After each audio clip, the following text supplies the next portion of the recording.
आकाशवाणी.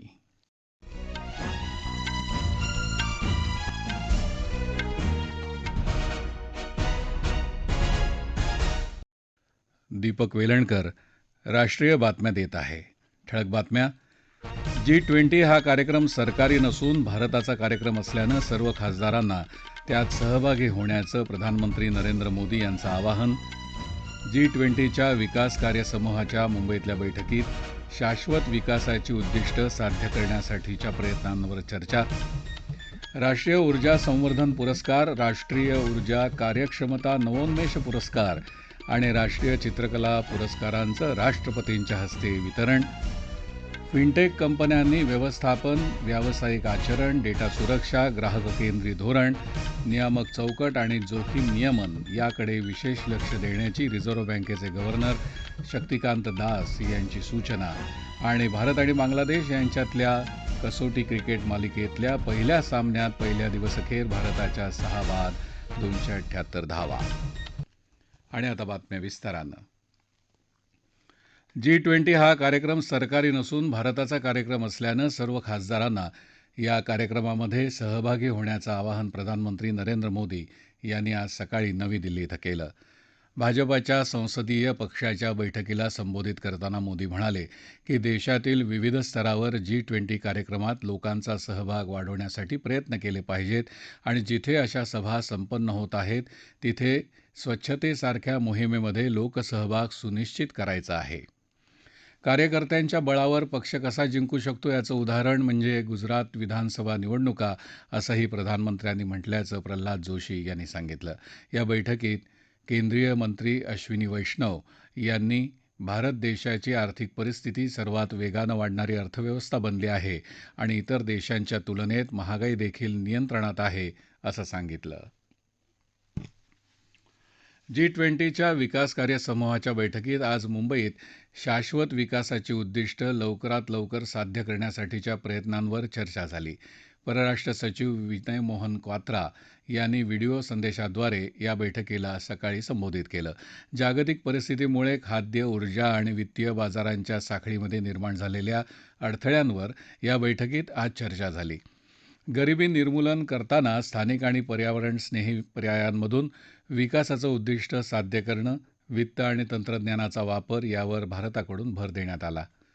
कमी विकसित तसंच लहान देशांच्या गरजांवरही या बैठकीत चर्चा झाली. याशिवाय आंतरराष्ट्रीय वित्तीय संस्था, बहुस्तरीय विकास बँका आणि G20च्या वित्तविषयक चर्चांशी समन्वय साधण्यावर देखील सहभागी झालेल्या दूतांनी चर्चा केली. G20 परिषदेबाबत आकाशवाणीशी बोलताना मुंबई विद्यापीठाचे प्रशांत अंडगे यांनी सांगितलं. G20चं अध्यक्षपद भारताला 1 डिसेंबरपासून मिळालं.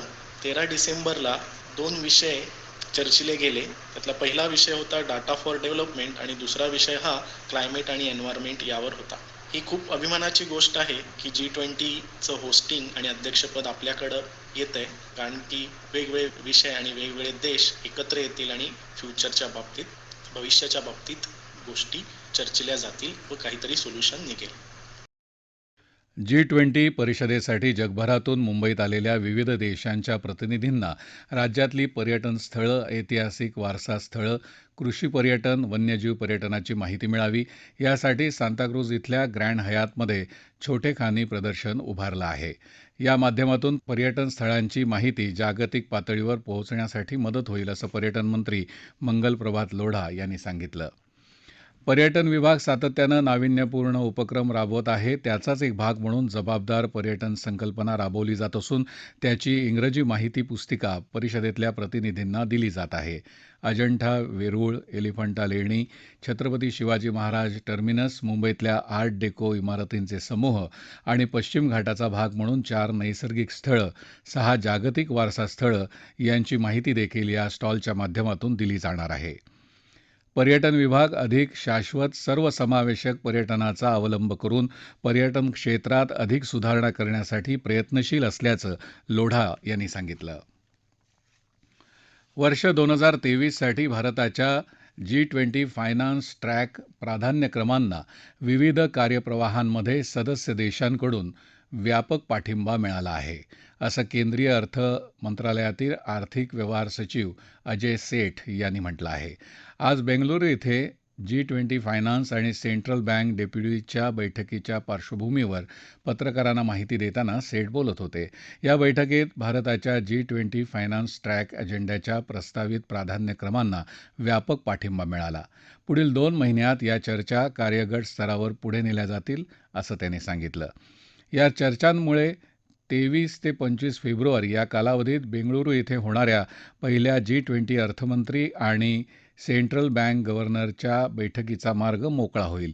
जागतिक अर्थव्यवस्था आणि जोखीम, बहुपक्षीय विकास बँकांना बळकट करणं, जागतिक कर्ज सुरक्षा व्यवस्थापित करणं, हवामान कृती आणि शाश्वत विकास उद्दिष्टांना वित्तपुरवठा करणं आणि उद्याची लवचिक, समावेशक आणि टिकाऊ शहरं निर्माण करणं यावर चर्चा केंद्रित आहे, याकडे सेठ यांनी लक्ष वेधलं. बैठकीत 7 चर्चासत्र आणि 2 कार्यक्रम आयोजित करण्यात आले होते. युरोपियन युनियनचे प्रतिनिधी आणि IMF, WHO आणि ADB यासारख्या 17 आंतरराष्ट्रीय संस्थांसह 19 देशातील 160हून अधिक प्रतिनिधी उपस्थित होते. या बैठकीला नेपाळ आणि बांगलादेशसह इतर 13 देशांचे प्रतिनिधीही आमंत्रित करण्यात आले होते. राष्ट्रीय ऊर्जा संवर्धन पुरस्कार, राष्ट्रीय ऊर्जा कार्यक्षमता नवोन्मेष पुरस्कार आणि राष्ट्रीय चित्रकला पुरस्कारांचं वितरण आज राष्ट्रपती द्रौपदी मुर्मू यांच्या हस्ते झालं. आजच्या राष्ट्रीय ऊर्जा संवर्धन दिनानिमित्त हे पुरस्कार देण्यात आले. यावेळी ब्युरो ऑफ एनर्जी एफिशियन्सीनं विकसित केलेलं EV यात्रा पोर्टल देखील त्यांच्या हस्ते सुरू झालं. वाहनांना जवळच्या सार्वजनिक EV चार्जरसाठी नेव्हिगेशन मिळवण्यासाठी या पोर्टलचा वापर करता येईल. भावी पिढ्यांना प्रदूषणमुक्त वातावरणात श्वास घेता यावा, याला आपल्या सर्वांचं सर्वोच्च प्राधान्य आहे, असं राष्ट्रपतींनी यावेळी सांगितलं. भारताचं दरडोई कार्बन उत्सर्जन आणि हरितगृह वायू उत्सर्जन जागतिक सरासरीच्या 1/3पेक्षा कमी असलं तरी भारत एक जबाबदार देश म्हणून पर्यावरण संरक्षणामध्ये महत्त्वपूर्ण योगदान देत असल्याचं त्या यावेळी म्हणाल्या. राष्ट्रपतींनी राष्ट्रीय ऊर्जा कार्यक्षमता नवोन्मेष पुरस्कार विजेत्यांची नाविन्यपूर्ण विचारसरणी आणि कार्यपद्धती याबद्दल त्यांची प्रशंसा केली. विजेत्यांच्या नवकल्पनांचा मोठ्या प्रमाणावर वापर केला तर पर्यावरण रक्षणासाठी नवनवीन पद्धती शोधण्यासाठी अधिकाधिक लोकांना प्रेरणा मिळेल, असं मत त्यांनी यावेळी व्यक्त केलं. या राष्ट्रीय बातम्या आकाशवाणीच्या मुंबई केंद्रावरून देत आहोत. फिनटेक म्हणजे आर्थिक क्षेत्राशी संबंधित तंत्रज्ञान कंपन्यांनी व्यवस्थापन, व्यावसायिक आचरण, डेटा सुरक्षा, ग्राहक केंद्री धोरण, नियामक चौकट आणि जोखीम नियमन याकडे विशेष लक्ष देण्याची सूचना रिझर्व्ह बँकेचे गव्हर्नर शक्तिकांत दास यांनी केली आहे. कृषी तंत्रज्ञान कंपन्या आणि आर्थिक क्षेत्रातल्या तंत्रज्ञान कंपन्यांसाठी मुंबईत आयोजित केलेल्या बैठकीत ते बोलत होते. भविष्याबद्दल आशादायी असलेल्या भारतात फिनटेक कंपन्या आणि स्टार्टअप्स यांना महत्त्व आहे. या कंपन्यांमुळे डिजिटल तसंच इतर नाविन्यपूर्ण माध्यमांचा वापर आर्थिक सेवा देण्यासाठी पूर्ण क्षमतेने करता येतो. या क्षेत्रातल्या नवनवीन संशोधनासाठी भारतीय रिझर्व्ह बँकेची धोरणं अनुकूल आहेत, असं त्यांनी यावेळी नमूद केलं. यावेळी सहभागी कंपन्यांनी फिनटेक संबंधी धोरण अधिक सुविहित होण्यासाठी काही सूचना देखील केल्या. भारत आणि बांगलादेश यांच्यातल्या कसोटी क्रिकेट मालिकेतल्या पहिल्या सामन्यात आज पहिल्या दिवसअखेर भारताच्या पहिल्या डावात 6 बाद 278 धावा झाल्या. चट्टग्राम इथे आज सकाळी 9 वाजता सुरू झालेल्या या सामन्यात भारतानं नाणेफेक जिंकून प्रथम फलंदाजी करायचा निर्णय घेतला. कर्णधार KL राहुलनं 22 तर शुभम गिलनं 20 धावा केल्या. विराट कोहली 1 धाव काढून तंबूत परतला. ऋषभ पंतनं 41 धावा केल्या. चेतेश्वर पुजारा आणि श्रेयस अय्यर यांच्या शतकी भागीदारीमुळे भारताच्या धावसंख्येला आकार मिळाला. मात्र पुजाराचं शतक हुकलं. तो 90 धावांवर बाद झाला. त्याच्या पाठोपाठ आलेला अक्षर पटेल 14 धावा काढून तंबूत परतला. श्रेयस अय्यरच्या नाबाद 82 धावा झाल्या आहेत. कतार इथे आज रात्री उशिरा फुटबॉल विश्वचषकाच्या दुसऱ्या उपांत्य फेरीत फ्रान्सची लढत मोरोक्कोशी होणार आहे. 2 वेळा चॅम्पियन फ्रान्स 6व्यांदा उपांत्य फेरीमध्ये प्रवेश करत आहे, तर स्पर्धेतील डार्क हॉर्स मोरोक्कोने प्रथमच उपांत्य फेरी गाठून इतिहास रचला आहे.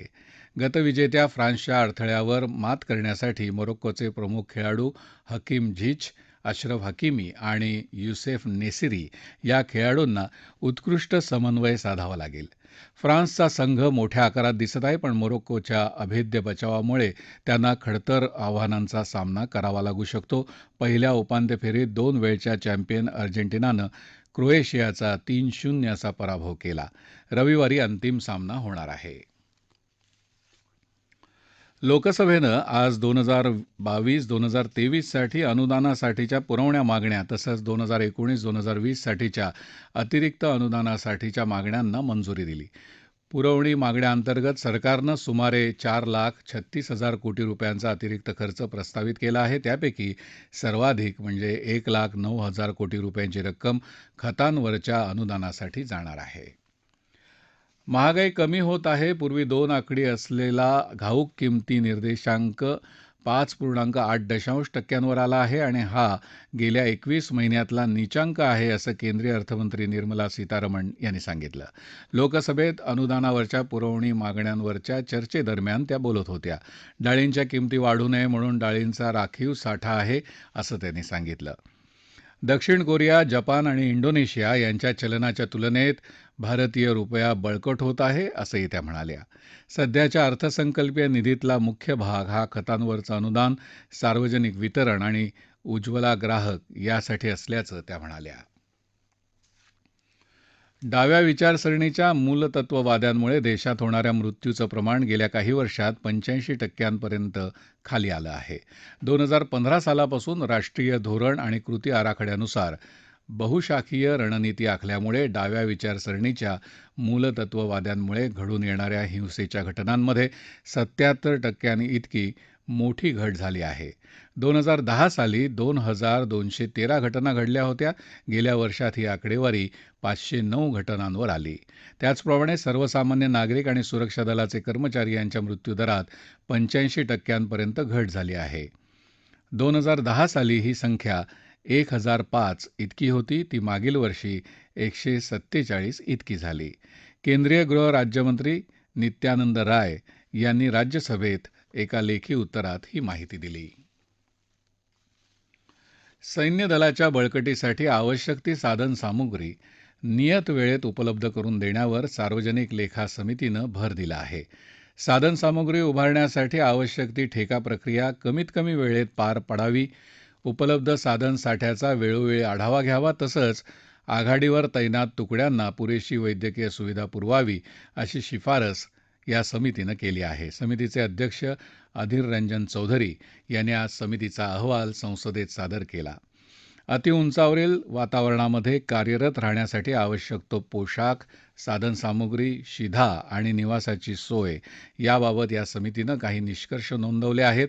आघाडीवर कार्यरत सैनिकांना मिळणाऱ्या वैद्यकीय सेवा सुविधा सर्वसमावेशक असाव्यात, जेणेकरून सैनिकांच्या आरोग्याला निर्माण होणारे धोके रोखता येतील, अशी शिफारस समितीनं केली आहे. संरक्षण दलासाठी आवश्यक ती साधनसामुग्री पुरवणाऱ्या सार्वजनिक क्षेत्रातल्या कंपन्यांनी गतीनं काम करावं, याची शिफारसही समितीनं केल्याचं चौधरी म्हणाले. बिहारमध्ये सरन जिल्ह्यात विषारी दारूचं सेवन केल्यानं 25 जणांचा मृत्यू झाला आहे. डोईला आणि याडूमोर या गावांमध्ये ही दुर्घटना झाली. आणखी 26 जणांवर वेगवेगळ्या रुग्णालयांमध्ये उपचार सुरू असून त्यापैकी 9 जणांची प्रकृती गंभीर आहे. त्यामुळे मृतांची संख्या वाढण्याची भीती आहे. काही जणांनी दृष्टी गमावली आहे. राजस्थानात कोटा इथं एका कोचिंग सेंटरमध्ये 3 विद्यार्थ्यांनी केलेल्या आत्महत्या प्रकरणाची स्वतःहून दखल घेत राष्ट्रीय मानवाधिकार आयोगानं राजस्थान सरकार, उच्च शिक्षण सचिव, केंद्रीय शिक्षण मंत्रालय आणि राष्ट्रीय वैद्यकीय आयोगाच्या अध्यक्षांना नोटिसा बजावल्या आहेत. शेवटी पुन्हा एकदा आजच्या ठळक बातम्या. G20 हा कार्यक्रम सरकारी नसून भारताचा कार्यक्रम असल्यानं सर्व खासदारांना त्यात सहभागी होण्याचं प्रधानमंत्री नरेंद्र मोदी यांचं आवाहन. G20च्या विकास कार्य समूहाच्या मुंबईतल्या बैठकीत शाश्वत विकासाची उद्दिष्ट साध्य करण्यासाठीच्या प्रयत्नांवर चर्चा. राष्ट्रीय ऊर्जा संवर्धन पुरस्कार, राष्ट्रीय ऊर्जा कार्यक्षमता नवोन्मेष पुरस्कार आणि राष्ट्रीय चित्रकला पुरस्कारांचं राष्ट्रपतींच्या हस्ते वितरण. फिनटेक कंपन्यांनी व्यवस्थापन, व्यावसायिक आचरण, डेटा सुरक्षा, ग्राहक केंद्री धोरण, नियामक चौकट आणि जोखीम नियमन याकडे विशेष लक्ष देण्याची रिझर्व्ह बँकेचे गव्हर्नर शक्तिकांत दास यांची सूचना. आणि भारत आणि बांगलादेश यांच्यातल्या कसोटी क्रिकेट मालिकेतल्या पहिल्या सामन्यात पहिल्या दिवसअखेर भारताच्या 6 बाद 278 धावा. आकाशवाणीच्या बातम्यांसह जगभरातल्या बातम्या तुम्ही ट्विटरवर AIRnews_मुंबई या हँडलवरही दिवसभर पाहू शकता. याबरोबरच आकाशवाणी मुंबई केंद्रावरचं हे राष्ट्रीय बातमीपत्र संपलं. नमस्कार.